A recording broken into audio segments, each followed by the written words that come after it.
Hey guys, in this video I'm going to share with you how to get VIP treatment in bars, nightclubs and restaurants. So let's start with nightclubs. Now, essentially I believe that if you really want to get that VIP treatment, you have to build connections with people who work in those places, or people who run those places. For example, bar club owners, managers, but also, the staff, like waiters, waitresses, bartenders, and security guards. So before delving deeper into this, I'm going to share with you my personal story. Now, a couple of years ago, I went to Malaga in order to learn Spanish.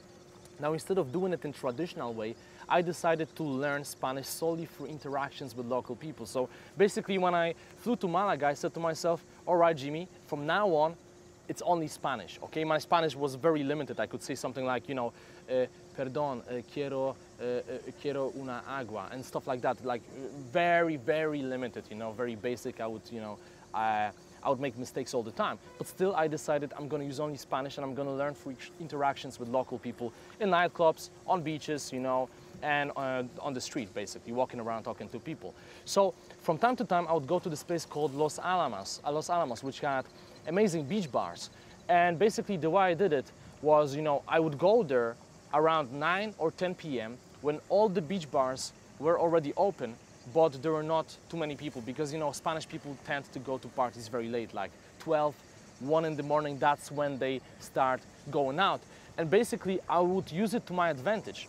I would walk up to security guards and I would build connection with them. So I would just walk up to a bunch of bouncers, and I would say something like, hey guys, what's up? And I would usually start in Spanish, my broken Spanish at that time. Say, hey guys, what's up? What's going on tonight? Is there any party going on?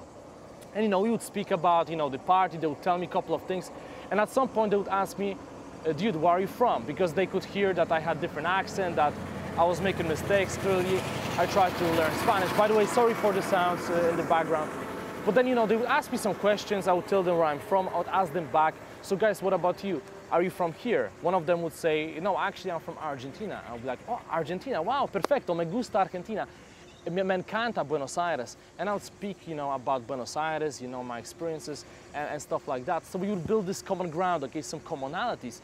Later on, I would ask for their names. Guys, by the way, what are your names? Oh, Ricardo, my name is Jimmy, nice to meet you, encantado, stuff like that. And then on the way out, I would make sure that, I write their names down. I would usually do it on my phone just in case I forget their names. And I would repeat this thing in a couple of different nightclubs. Because later on, many strange things would happen. I would come back to the exactly same place after 2 or 3 hours when the line was ridiculously huge, like, 50, 60, 70 people just lined up trying to get into this beach bar. The entry is like 15 euros or so. I don't remember exactly. And then I would just walk up straight to the security boys and I would be like, hey guys, what's up? Ricardo, ¿qué pasa? What's up? And I would just shake their hands, call them by their names. So basically from the beginning, I show that I respect them, I remember their names. And they're like, hey, what's up, Jimmy? How are you doing? We start talking. And when I'm talking to them, I don't project that I want to enter the place. I don't face the entry, I kind of face the other side. So I show that I don't really want to enter the place. I just came to say hi and probably have a good time somewhere else. But then after a couple of minutes of conversation, one of them would say, Jimmy, by the way, do you want to check out the place? Do you want to come in? And I'll be like, actually, Ricardo, you know what? Yeah, why not? I'm going to check it out. And I would just enter without any line, without paying for anything. Why? Because I'm the insider, okay? I'm their friend now. They are my friends. We are in it together.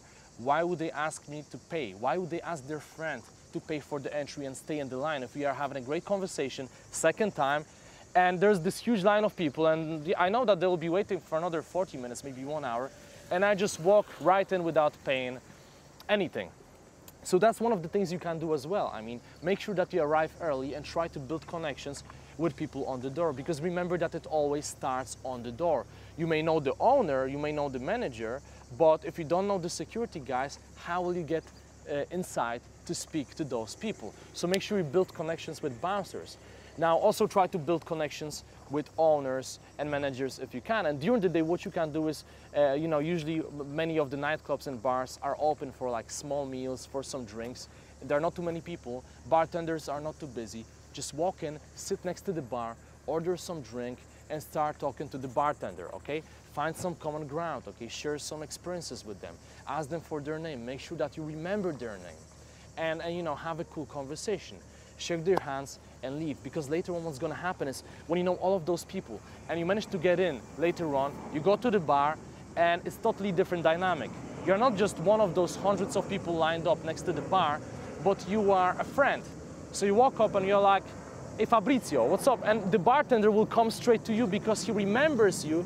He remembers that you had that amazing conversation, and it's gonna be like, hey Fabrizio, what's up? How are you doing? You shake hands and you get your drink, and the dynamic is totally different. You get this VIP treatment. Obviously, all of the other bartenders, waitresses, everybody can see that you know one of them, meaning you are probably one of them. You're the insider, so you get better treatment from all the other people. It really, really works. It's all about building those relationships.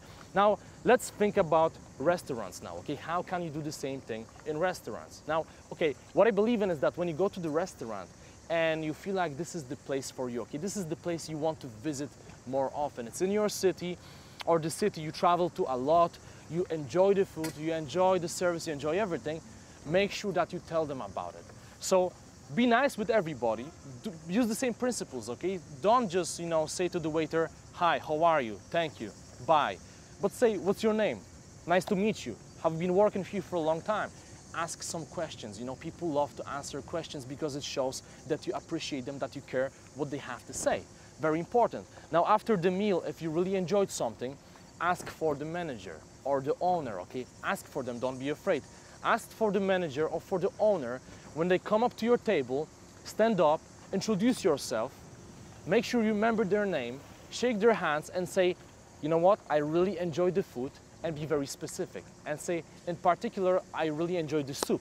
It was amazing. Be very specific, because in this way, you show them that you're not just, you know, giving them plain compliments, but you actually enjoyed something specific about the place. And guess what? These people will remember you, because most people, when they really like something, they never say it to other people. And I made other videos about complimenting people, you know, why it's so important, but really, think about your own life. If somebody complimented you or complimented your service, your restaurant, your business, would you forget that person? No way. And what's gonna happen later on is, when you get back to that place, maybe with some other people, they will give you the VIP treatment, because they remember that you are the person who was so positive, who made some connection with them. You remember their name, they'll probably remember yours, they already know something about you, and they know that you love their place, meaning, you know, they like you, because you respect them, they respect you. And that's how you get this VIP treatment. It's very, very important. Now, I believe that those principles can be used in any place, okay? It doesn't apply just to nightclubs and restaurants, but really, if you follow those principles, if you really put some effort to develop those deep relationships, your entire nightlife and evening life will change, because it's so amazing to enter the restaurant knowing that you will be greeted like this, okay, like a VIP, especially when you are doing business and you want to bring some of your business clients to that restaurant. Imagine what impression you make when you enter and the waiter suddenly just jumps to you. It's like, hi, Mr. Jimmy, how are you doing? Everything great? Mr. Fernando is over there, and then the owner is waving to you, and they give you the best table. You don't have to pay for that. Then you sit down, they give you free starters, and these things happen. They happen to many times, and they are really, really amazing.